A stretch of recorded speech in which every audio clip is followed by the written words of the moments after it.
നമുക്ക് ഈ ഒക്ടോബർ മാസത്തിൽ ഏതെല്ലാം പച്ചക്കറികൾ കൃഷി ചെയ്യാമെന്ന് നോക്കാം കേട്ടോ. അതിൽ നമുക്ക് ഏറ്റവും ആദ്യം തന്നെ നമുക്ക് ചെയ്യാൻ പറ്റുന്ന കൃഷിയാണ് പച്ചമുളക് എന്ന് പറയുന്നത്.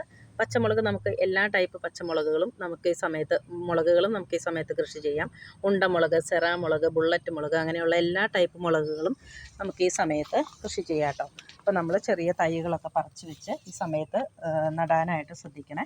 അതേപോലെ തന്നെയാണ് നമുക്ക് വഴുതനയും പല ടൈപ്പ് വഴുതനകളുണ്ട്. വെള്ള വഴുതന, വയലറ്റ് വഴുതന, നീളൻ വഴുതന അങ്ങനെയുള്ള എല്ലാ വഴുതനകളും നമുക്ക് ഈ സമയത്ത് കൃഷി ചെയ്യാം.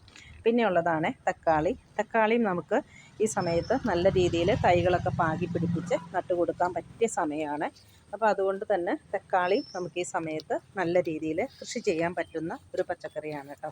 പിന്നെ അടുത്തതാണ് വെണ്ടയും നമുക്ക് പല ടൈപ്പ് വെണ്ടകളുണ്ട്. ചുവന്ന വെണ്ട, ആനക്കൊമ്പൻ വെണ്ട, അതേപോലെ തന്നെ പച്ച വെണ്ട അങ്ങനെയുള്ള എല്ലാ ടൈപ്പ് വെണ്ടകളും നമുക്ക് ഈ സമയത്ത് കൃഷി ചെയ്യാൻ പറ്റും കേട്ടോ.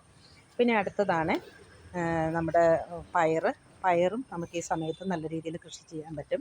അതുപോലെ തന്നെ പടർന്നു കയറുന്ന എല്ലാ പച്ചക്കറികളും നമുക്ക് ഈ സമയത്ത് കൃഷി ചെയ്യാൻ പറ്റും കേട്ടോ. പാവൽ, പടവൽ, കുക്കുംബർ, മത്തൻ, കുമ്പളം അങ്ങനെയുള്ള എല്ലാ പച്ചക്കറികളും നമുക്ക് ഈ ഒക്ടോബർ മാസത്തിൽ കൃഷി ചെയ്യാൻ പറ്റുന്നതാണ്. അതേപോലെ തന്നെ ശീതകാല പച്ചക്കറികളെല്ലാം നമുക്ക് ഈ സമയത്ത് കൃഷി ചെയ്തു തുടങ്ങാം.